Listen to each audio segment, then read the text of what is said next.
say can top that story. And thank you, Jenna, for sharing. Thank you, Jenna, for inviting me tonight. My name is Elizabeth. That's what my name tag says.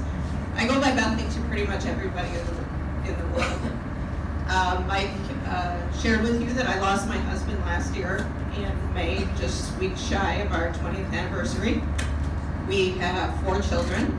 Our oldest just turned 18, so they were all within the 9 to 16-year-old range when he was diagnosed. He was diagnosed in March of 2017. He had absolutely no symptoms. He called me at work one night and said, I can't keep any food down. And I said, so don't eat. So don't eat. I thought it was a stomach bug. I said, just wait a couple hours, try again. He tried again. He said, I can't keep it down. I said, okay, just a bug, just wear it off. I came home that night from work, and I found him in a fetal position on the couch, delirious, with a temp of 103. That's the only thing that told me something was wrong. And I'm a nurse, and I never take my kids to the doctors for temps, but something told me this isn't normal.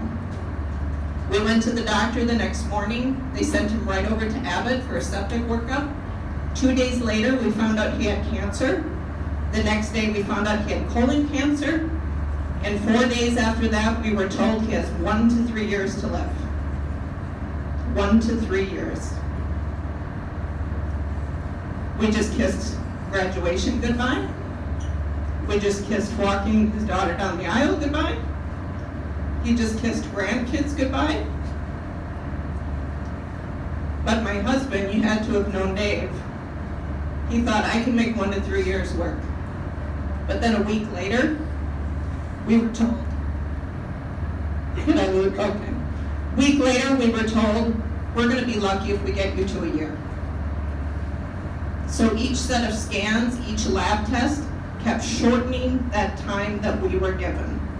He was so sick when he was diagnosed, the doctors were reluctant to give him the chemo because they thought the chemo would kill him. So death by cancer or death by chemo, that's the decision he had to make. And as it turns out, they did every chemo drug at their disposal. Because if they didn't, he said he's got 2 to 3 months to live. Almost 20 years of marriage, and he was going to be taken in 2 to 3 months. He ended up living 14 months. He did do chemo until the cancer started growing. And I rubbed his feet when he had neuropathy. I cleaned up his puke. I made him small snacks. I was the caregiver in that respect.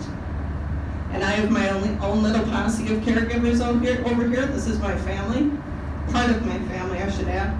They're my caregivers. It was a group experience. And that is the only way you can get through this when handed a stage 4 terminal diagnosis like that. When Jenna talked about a goal of seeing her son start kindergarten, think about what that reality would be like.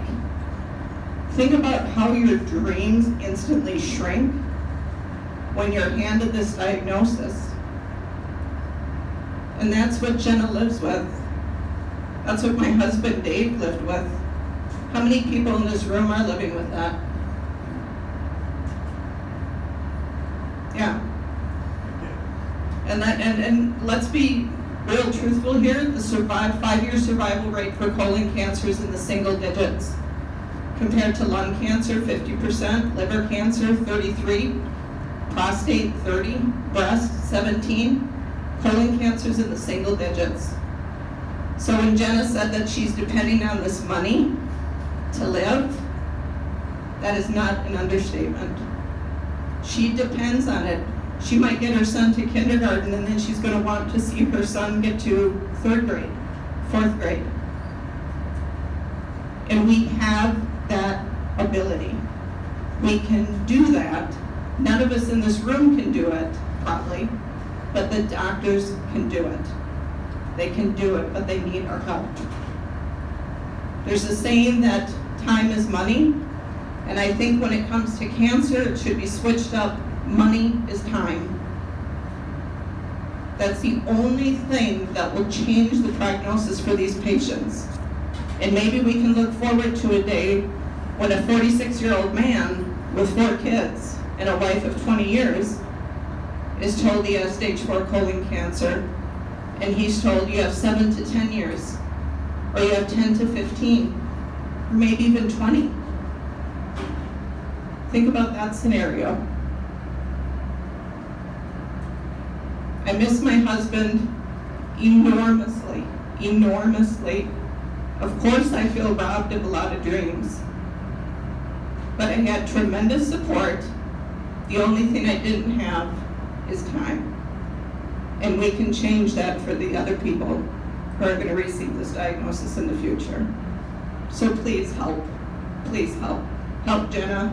Help her kids who are at increased risk.